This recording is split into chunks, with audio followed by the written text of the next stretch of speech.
Sir, Secretary Benor, okay lang kung unahin natin yung PDLX, then sunod na yung itong Batangas? Okay, o meron ka pang lakad? Kung may lakad ka, baka pwede yung mauna na po. unahin yung, okay. Sandali lang naman po ito. Okay, Mr. okay, sir. Senator. Okay.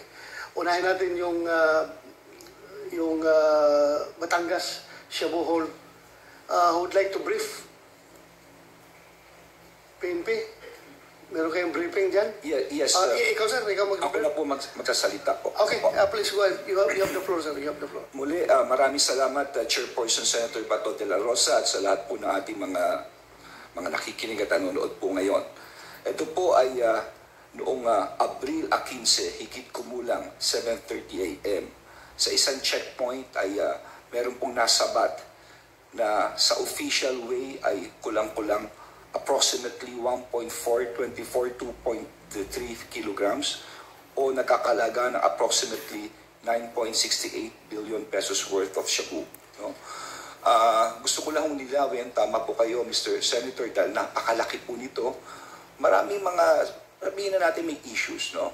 Pero on record, isa po ito sa pinakamalaki na naganap sa ating bansa.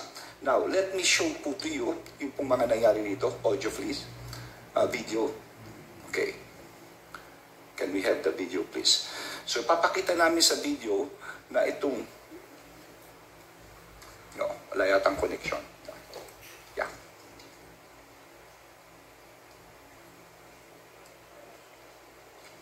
Bakit meron dito? Diyan wala. Tingnan yung connection dyan.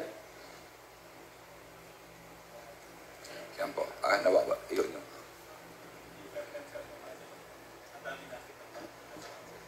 Internet ba ho? Okay.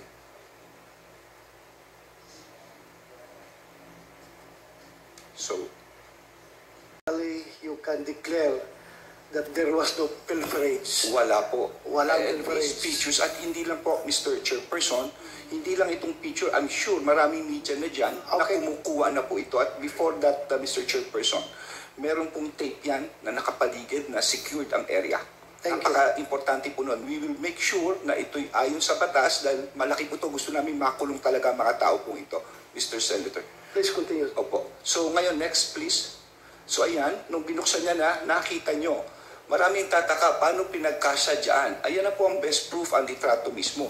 Talagang nasa loob po itong mga drogang po ito na nagko-contain ng illegal drugs. Next please. Ngayon, ito po yung media, no? Na dinodocument ang seized illegal drugs prior to its unloading, kasama pa ang 2 testigo. Next. Yan. Ito na yung actual video. No? Kung makikita po ninyo, ito'y ang RD, ang PRO4A, ang OIC ng Alitagtag, NPS, and the media witness and the other witnesses were present in the area while the seized illegal drugs were being unloaded from the van. Pansinin nyo yung sticker na yung kulay dilaw, yan po is to make sure talagang nakahiwalay po yan. So, open to the public po ito. Wala pong tinago ang kapulisahan dito. Okay. Next, please. Yan. So, ayan po, yung suspect. Parating hindi po nawawala yung suspect at yung PD ng Batangas. Nakita nyo, napakarami po talaga yung binabang mga droga na yan. Next, please. So, ayan po, no? Next. Ngayon, pagbaba po niyan, may tinatawag tayong initial screening test. No? Ito yung tinetest. No? Muli, andyan po ang 3 representante, ang Department of Justice, ang barangay captain at ang media para ma-check kung talagang shabu po ito. At ito nga ay nag-positive. Next please. Pagkatapos, ito pong 3 testigo na ito, kasama yung arrested suspect, andyan lang po sila. Hindi po sila umalis dyan. Kano katagal ito? 2 gabi po sila nandyan. Hindi po sila umuwi. Napakahirap na trabaho po nito. No? So, andyan po sila. Next. Ngayon, pagkatapos po mabilang po lahat yan, nagkaroon na po ng final kung ilan po ito, nagkaroon ng on-site inquest proceeding na. Was conducted by the provincial prosecutor ng Batangas noong April 16 na. Accused was assisted by a member of the public attorney's office. No? Okay, next.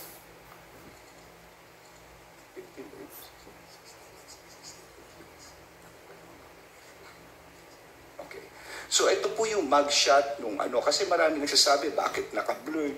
Kasi po sinusundan po natin yung protocol po ng human rights, no? Hindi po namin pwedeng ano. Anyway, andyan naman yung pangalan niya and public records po yan. Next. At ito po, baka sinasabi hindi nakakulong. Talagang nakakulong po yan, no? Nasa Batangas Provincial Jail. Ngayon, yung... And in fact, andito siya ngayon, di ba?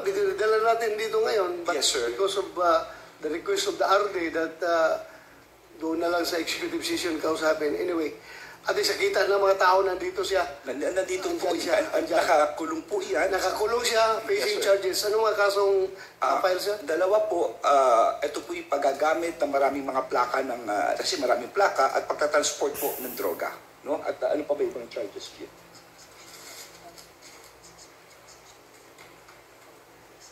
So yun yun. Okay. So yun po, as Recently, nakakulong siya sa Batangas po. Batangas Provincial Police. Police Provincial Office. Yes, sir. Okay, thank you. So ngayon, siguro naman sa ating mahal na chairperson at sa ating mga kababayan, klaro po ito, these pictures are available, they're part of the evidence, ipapakita namin that we have really complied, the RD and of course the PD, all the police, no, we have complied with the three witness rule and the technicality, yung chain of custody. Mahirap po iyan kasi magkamali po dyan. Ngayon, yung tanong, yung estimate na yan. Kung titignan po natin, nangyari po ito yung 7:30 ng umaga. Ako po yung nasa kumpil ng anak ko nung tinawagan ako. Pagpunta ko roon, hindi ko nga akalain ganyan kadami. Mga 12 o'clock ng tanghalian. At tapos, marami na media. So I was given a briefer. So sabi namin, makailan ba ito? Sabi ngayon ng PIDEA, I think it was Asek Kumba, Renating Gumban, who said that, approximately mga ano po yan, mga 2 tonelada. Sabi ko, sigurado ba ho kayo? So it was in the briefer. Pero inuulit ko, hindi mo naman, kasi makikita, matatansya rin sa dami. So, tinatansya. Ibig po sabihin itong approximate, no, tansyahan lang po yan. Hindi namin sinasabi yun na po. In fact, kung pwede lang po, Mr. Chairperson, yung sinabi ko noon, baka pwedeng paparinig ko lang po sa publiko ngayon. Jean, please. Ang nahuling mga droga ay more or less, no, ayon sa estimate ng PIDEA, higit kumulang, no, approximate lang po ito, mga 2 tonelada. 2 tonelada. At ito'y more or less nakakahalagang mga 13.3 billion pesos based on standard drug price. No? Kung ating titindahin, tatansyain po ito. Muli, lahat sinasabi ko ito'y lahat, approximately o higit kumulang. So, Ang nahuli, kung makikita nyo, paulit-ulit na po ako. Approximately, estimate, tinatansya, estimated, higit kumulang. Lahat ng klaseng lengguwahe, ginamit ko na po. No? So sana po ang sa akin lang, Mr. Senator, tama po kayo. Napakahirap nitong laban sa droga. Isipin nyo na lang kung ito'y pumasok sa merkado, ilang mga bata ang sisirain nito. Pero yung nagtrabaho dyan ng ating kapulisan, yung ahong kapitan na naging major, binabati ko siya dahil hindi lang yung pagod ang ginawa nila. Mr. Senator, ito'y buwis buhay. Ibang klaseng mga tao to. Hindi mo masabi yung safety ng pamilya nila, yung safety nila. So yun lang naman ang hinihiling ko sa publiko. Please, no, basta kami, kung ano pa man, we will continue with our work. At lalabanan namin ang droga. We promise you that, Mr. Senator. Magandang umaga po at maraming salamat.